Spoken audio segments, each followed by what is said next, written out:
Hello and welcome to the Through the Eyes of George YouTube channel. Today what we're going to be talking about are the advancements and the seeds planted by our founders on the issue of slavery and the advancements we've made on the issue of race. We're going to look at our founding documents. We're going to look at constitutional amendments, executive orders, and the Civil Rights Acts. And all the information in this video you can type into Google. Like if I say Slave Trade Act of 1794, type that in, look that up, because this whole video and the point of this channel is to educate yourself. It's a joint conversation. And if you like this video, give it a thumbs up, click the subscribe button, or click the notification bell for future videos. But thank you for viewing this channel, and let's get right to it. George Washington signed into law the Slave Trade Act of 1794.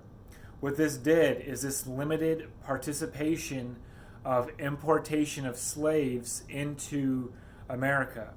And in the early 1800s, the United States Congress signed into law and prohibited the importation of slaves into America, the African slave trade.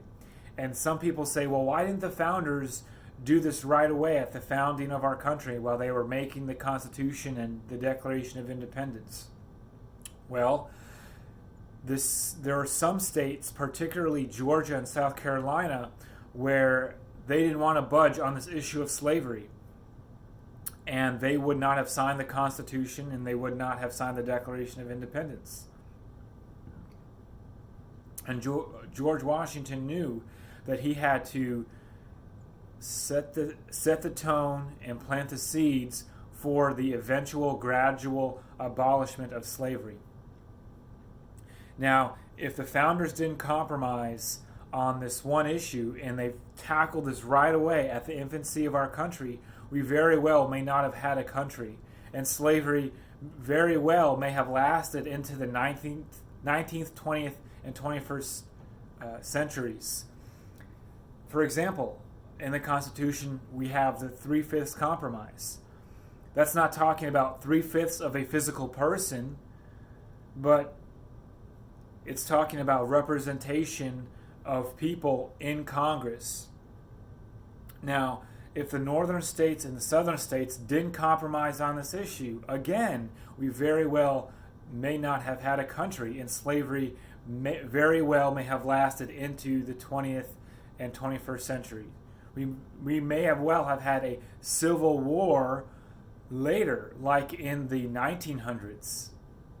It could have happened, but the founders knew they had to compromise, and they knew it had to be gradual.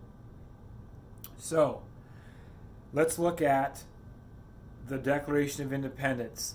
The Declaration of Independence, in one of the rough drafts, Thomas Jefferson wrote an abhorrence or a distastefulness for slavery to King George III. But again, the states of Georgia and South Carolina did not want this paragraph in the Declaration of Independence on the issue of slavery. So the founders compromised again.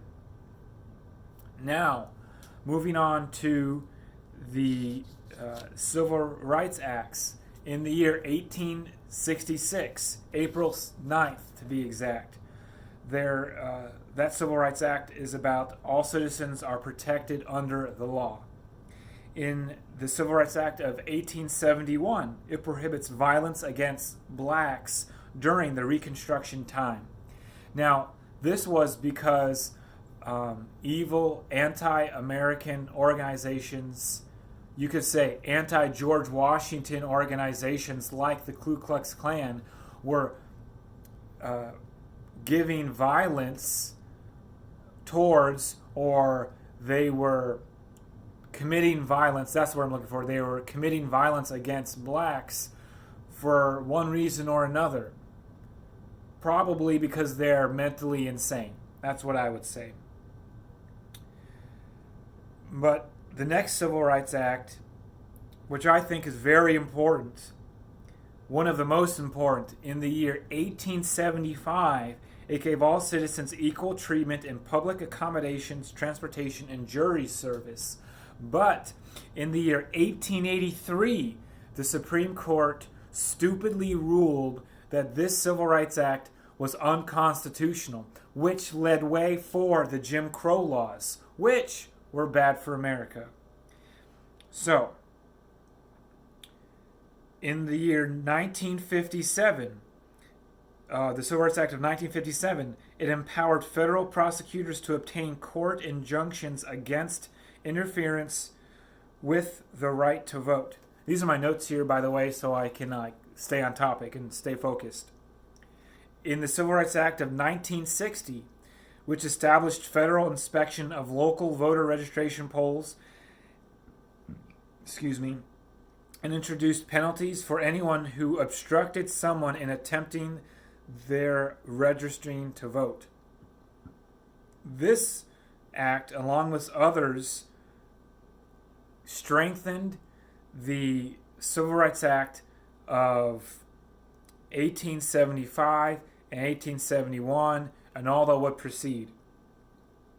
1964, the Civil Rights Act of 1964, it banned the segregation or prohibited the segregation in public places and banned employment and discrimination based on color, religion, sex, or national origin. The Civil Rights Act of 1960 and 1964 were pivotal in strengthening the Civil Rights Act of 1875 that the Supreme Court ruled unconstitutional. Just remember that the wheels of God's justice are slow but fine. No matter what people may say, no matter what happens, justice will always come about. In the year 1968, the Civil Rights Act of 1968, which provided equal housing opportunities regardless of race, religion, or national origin. We're not done yet. The Civil Rights Act of 1991 prohibited employers from discriminating in employment decisions based on race, color, national origin, sex, or religion. I would say groups that are against this, or people that are against these things, they're not winning under the law. Now, JFK's executive order 10925, it's the taking the employers taking the affirmative action to ensure that the employees are treated, or how they're treated during employment, without regard to race, creed, color, or national origin. All these civil rights acts, this executive order, but we have the amendments to the Constitution. The 13th Amendment was the abolishment of slavery on January 31st, 1865. This right here literally is the complete culmination of everything that George Washington wanted. He freed his slaves at the time of his death, one of the only Virginians to do that. It was the culmination of the early 1800s and the completion, or it was like 1807, 1808, of the completion of abolishing the African slave trade.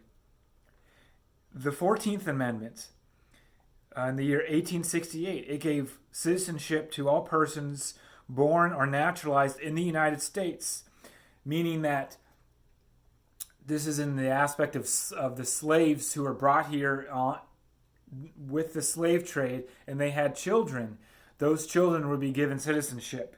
This is not talking about anything else, just the slaves that were brought over.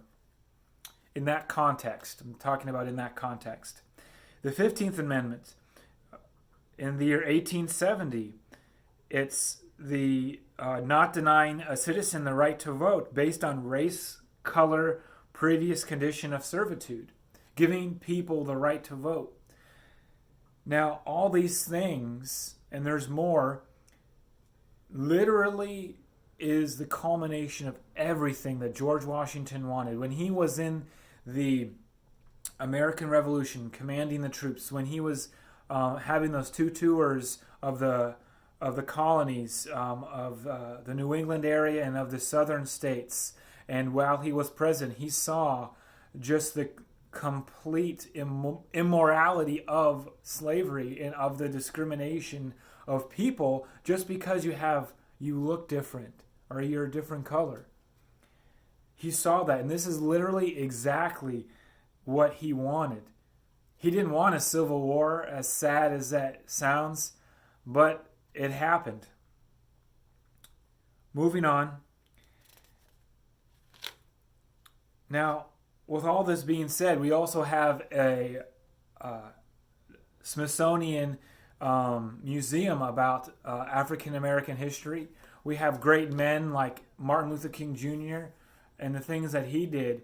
And the thing that I think about today, these constitutional amendments, the Civil Rights Act, the Slave Trade Act of 1794 and of 1807, 1808. What do we do now? How do we act? How do we think? We have all these things and all these advancements. What's our attitude? We should think about our attitude and how far we've come, how thankful we should be. Things aren't perfect in America. They never will be. Things will never be perfect. I don't think you can get 325 million people or 350 million people to agree on everything. But we've made great leaps and bounds and strides on this topic. And there's more to do. But we should look at the things that our founders did. Because if they would have tried to abolish this institution at the very infancy of our country, there very well may not have been a country. And it's sad that there was a civil war amongst the states. And I understand that there are some things that Abraham Lincoln did that were probably unconstitutional, like suspending habeas corpus. But I'm just thankful for people who saw, like George Washington, who saw that they had to do something. And knowing that they might be alone or in a very small group, because there are people still to this day that are in servitude, that are slaves in other countries. There are people that are murdered for having a different sexual orientation in other countries. Our country isn't perfect, but I'm sure thankful to live in this country. So thankful for watching this video. I highly encourage you to go look up all this information for yourself and educate yourself. And thank you, and have a great day.